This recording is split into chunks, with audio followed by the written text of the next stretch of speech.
آیتی را برای شما جمعه پیشین تلاوت کردیم که معنای آیت آخران مرحله حرام شدنی خمر بود. این سوره مائده بود که چگونه که حضرت عمر دعا کردند. اول آیتی که آمد حضرت عمر با او کفایت نکرد، دوم آیتی که آمد با او کفایت نکرد، بلکه دعا کرد که اللهم بین لنا فی الخمر بیانا شافیا. خدایا در همین خمر، در همین عرق برای ما روشنتر آیت روان کن.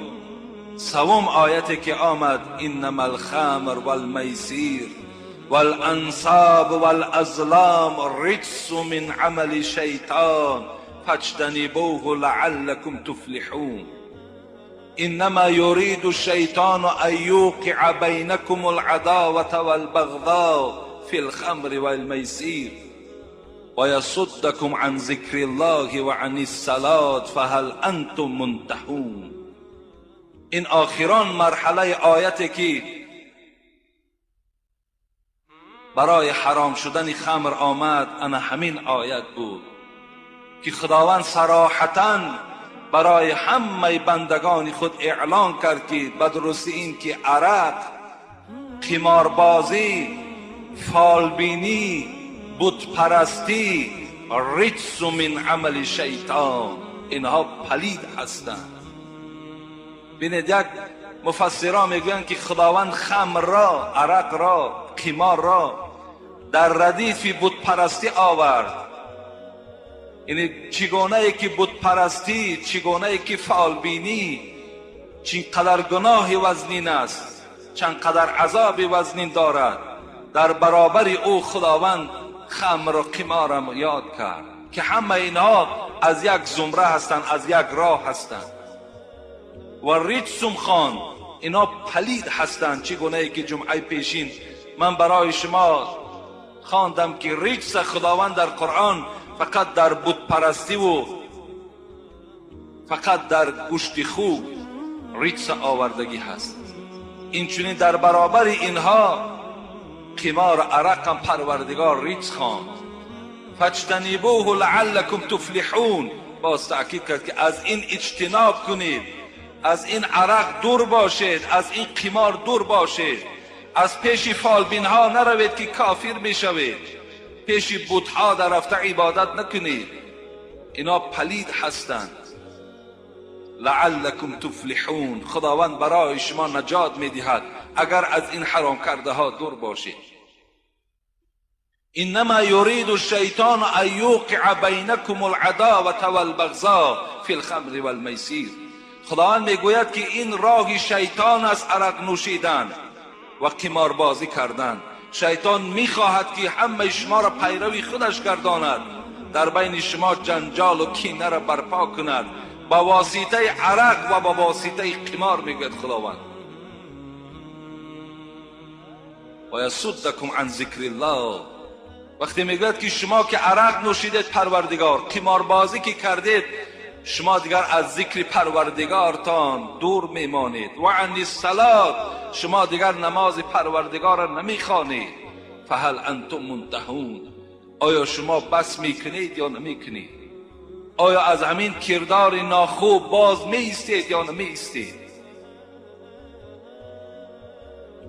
وقتی این آیت که نازل شد، تمام صحابه ها انتهینا یا ربی گفتند، تمام کردیم پروردگار را انجامش دادیم. پیغمبر خدا گفتند که حضرت ابو سعید خدری میگوید وقتی این آیت میگوید نازل شد،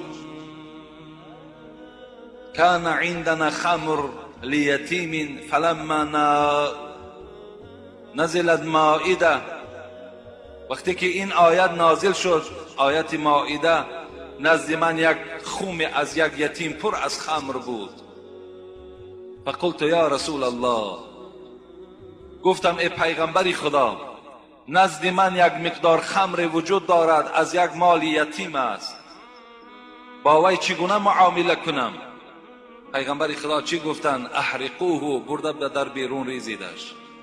یعنی اگرچه مال یتیم هم که باشد، اگرچه اون زمان تجارت عرق حلال بود، خوردنش حلال بود، یعنی اگر وقتی آیت حرام شدن خمر که آمد، ذخیره مردم در خانه ها داشتند. پیغمبر خدا اعلان کرد که هر کی در خانهش ذخیره عرق دارد برده در کوچه ها ریزد. گفتند امروز بعضی از برادران ما و شما اگر چی داشته باشند باید نفروشند، دیگر پولی باید دیگر استفاده نبرند، باید که نابود بگردانند. چگونه که صحابه های پیغمبر ظرف هاش شکستند و آب او را در کوچه ها ریختند، باید این معامله را تمام مسلمان ها انجام دهند. زیرا پیغمبر خدا میگوید اذا حرم الله شیئا حرم ثمنه. هر وقتای خداوند چیزی را که حرام گردانید، پولی وی هم حرام میگرداند، پولش هم حرام است. لعن رسول الله صلی الله علیه و سلم فی الخمر عشرة. پیغمبر خدا گفتند خداوند در عرق 10 نفر را لعنت خواندند. 10 نفر را پیغمبر خدا لعنت گفتند. یکم کی هست؟ عاصرها. یکم کسی که همین عرق را تیار میکند، کسی در همین زواد عرق کار میکند و عرق استحصال میکند. پیغمبر خدا گفت اولین لعنت بر همون عاصرش است، کسی که این عرق تیار میکند. و المعصرها، دوم لعنت پیغمبر خدا باد گفت با کی؟ با کسی که برای خودش تیار میکند، زوادش برای تمام مردم تیار میکند. معصرها، کسی که برای خودش تیار میکند. این دم پیغمبر خدا لعنت گفتند. ساقیها، کسی که ساقی هست، کسی در یک معرکه می نشیند و ساقی می شود، در دست خود همون جام ها و پیاله ها و کدام نمودی ظرفی نباشد می گیرد به مردم تقسیم می کند. پیغمبر خدا گفت لعنت پیغمبر خدا باد بر همون انسانی که ساقی قوم است. و شاربها، چهارم لعنت پیغمبر خدا به کسی گفتند که نوشنده همین خمر باشد. کسی نوشنده هست، لعنت حبیب خدا بر او باد، گفته پیغمبر خدا خطاب کردند. دیگر لعنت پروردگار به کی هست؟ لعنت پیغمبر خدا. باعها، کسی که عرق را می فروشد، کسی عرق فروش است، اینها دم لعنت پیغمبر خدا آمدگی هست. مبتاعها، با لعنت پیغمبر خدا برکی است، با کسی که عرق را می خرد، خریدار او. حاملها، کسانی که در دستشان می بردارند عرق را. و المحمولة الیه، یا کسی که برای او برده می شود عرق را، و او هم رحمت نعلت است. کسی که در دستش می بردارد، کسی در دستش همون شیشه عرق را می قپد. امروز بعض جوان ها در ما در خدچه ها می نویسند که وقتی ما اداره زکس میریم، در اداره زکس پیش از آنی که یعنی نکاح بسته شود، اونجا در دست ما هم قده های از همون عرق شمپن می دهند، می برداریم در دست ما، لیکن نمی نوشیم، فقط می برداریم و در اونجا اون نماینده ای که وجود دارد برای بخت اینها دعا می کرده است. برادرای عزیز، شما خودتان تصور کنید، شاید که سخن من برای بعضی از شما سخت‌ترم برآید. خودتان تصور کنید وقتی عرق در دست مثال همون جوان است، حالان که حامله ها پیغمبر میگوید لعنت پیغمبر خدا باد بر کسی که بردارنده همون پیاله است، بردارنده همون عرق است. بردارندش در لعنت گفت. وقتی لعنت بر بردارندش باشد، وقتی وی دعا میکنه در همون حالت، اون چی دعا باشد؟ آیا با همون دعا وقتی این انسان سفید می شود، زندگی این انسان با فیض و با برکات می شود، در حالتی که در اطراف نشستنی عرق پیغمبر خدا من کردند، در اونجا ملائکه های رحمت وجود ندارد، از کجا دعا قبول می شود؟ بردارندش در لعنت است، نمیخرد، فقط می بردارد. و المحمولت الی، با کسی که اگر وی می بردارد و برای خواه مغازه می برد، خواه کجایی که نباشد.